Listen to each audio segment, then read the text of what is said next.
Olá, caros ouvintes, sejam bem-vindos ao SalaCast Finanças, a plataforma de áudio do Sala de Ações. Para quem não conhece, o Sala de Ações é um projeto de extensão da UFPB, coordenado pelo professor doutor Sinésio Maia, em colaboração com a professora doutora Carla Calisto, que constitui uma forte articulação de atividade de ensino, pesquisa e extensão, com o propósito de gerar conhecimento, aperfeiçoar e difundir alternativas existentes no mercado nacional. Meu nome é Milene, a locutora neste episódio, e gostaria de convidar os analistas acadêmicos Lucas e Samuel para examinar o tema de hoje, empréstimo. Então, Lucas, em que consiste o empréstimo?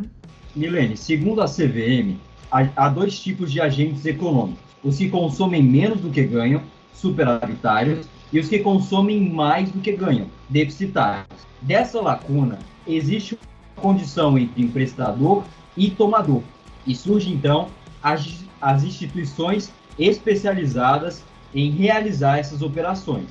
A instituição oferece ao cliente recursos financeiros com o compromisso de que o valor seja pago em uma data futura, com juros e encargos. Toda operação de crédito depende de um contrato entre cliente e instituição, onde a instituição define as regras da operação.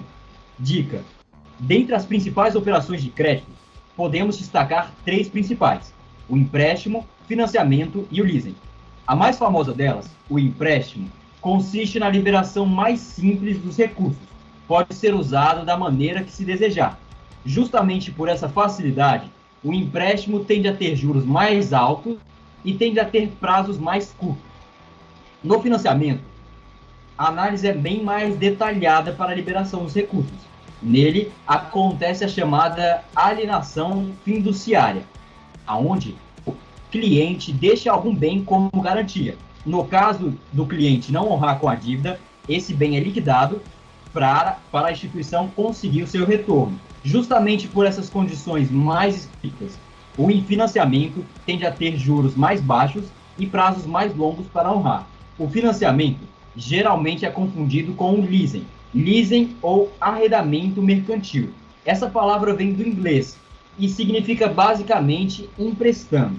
No leasing, o bem é do banco e ele é alugado ao cliente. Ao final do contrato, o cliente pode adquirir o bem, renovar o contrato por um prazo adicional ou devolvê-lo. Ademais, nós temos que se atentar às principais linhas de crédito.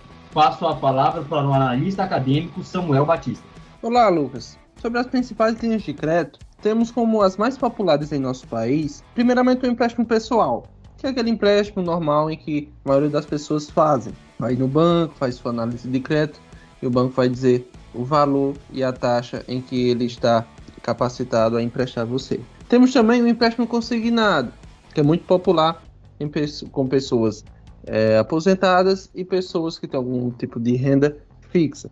Temos também o empréstimo com garantia, que é muito parecido com o empréstimo pessoal, mas que tem como diferencial em que o cliente vai deixar uma casa, um carro, alguma coisa garantindo ao banco que, se o valor não for pago, vai ter aquele bem junto ao banco para quitar parte do valor. Temos também alguns tipos de empréstimos que a maioria da população nem sabe que são empréstimos, como o cheque especial. O cheque especial é quando falta algum valor em sua conta corrente, o banco ali dá um valor complementar, meio que automático. Você faz uma compra, a compra supera o valor que você tem em sua conta e, para completar aquele valor, o banco lhe empresta esse dinheiro. Temos também o rotativo e o parcelado do cartão. O rotativo é quando pagamos o mínimo do cartão, o valor mínimo da parcela, e aquele valor vai crescendo, vai rodando.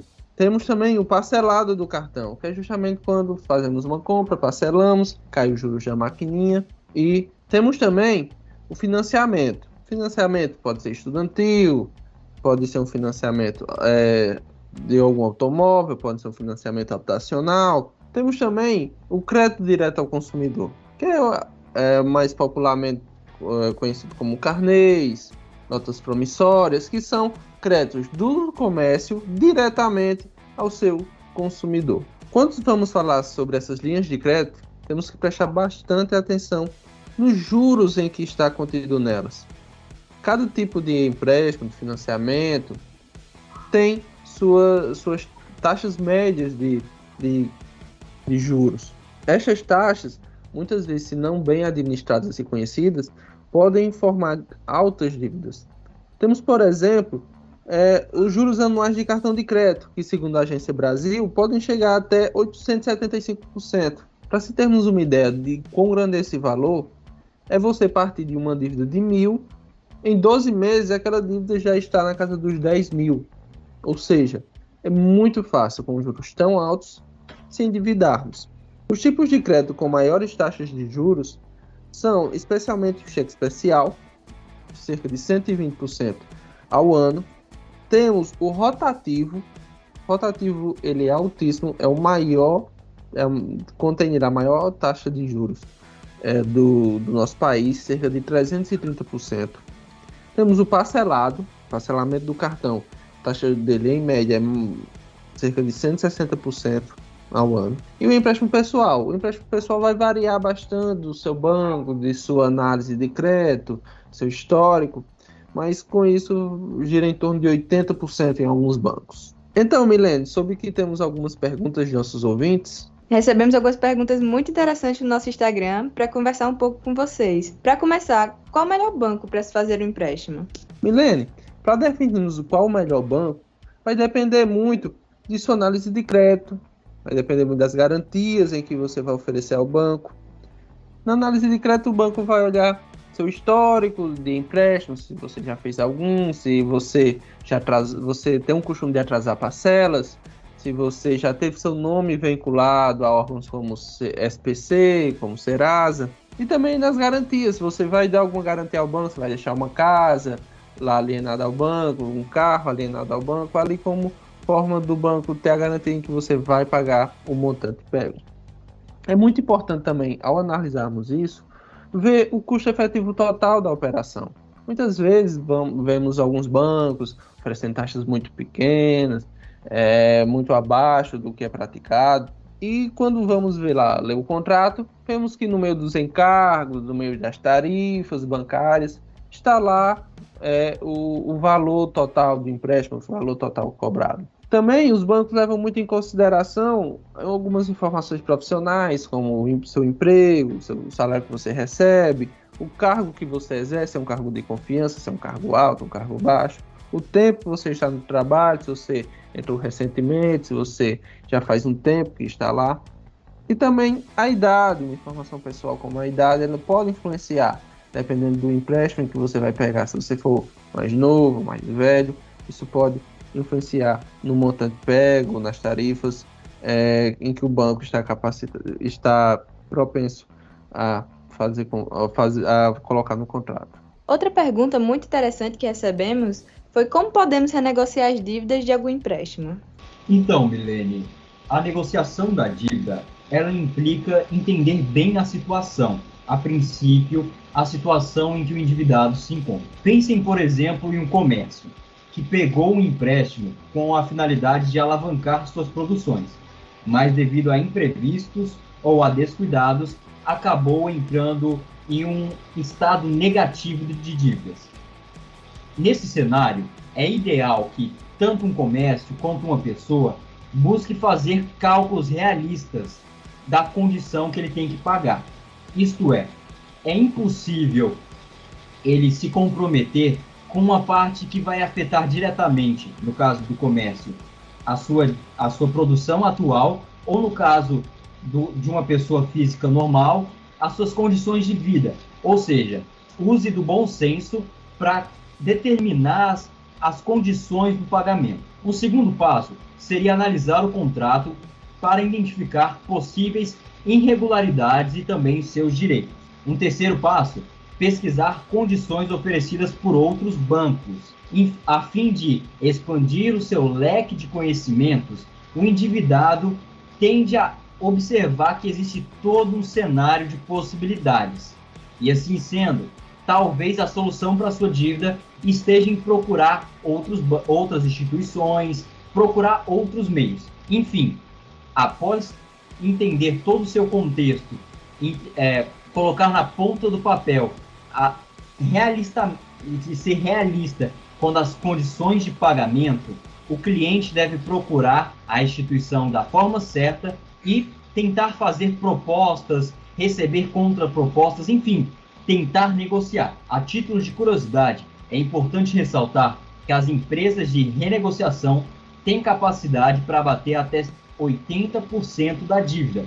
Ou seja, às vezes, a condição para o indivíduo ou para o comércio sair de uma dívida é exatamente tentar negociar.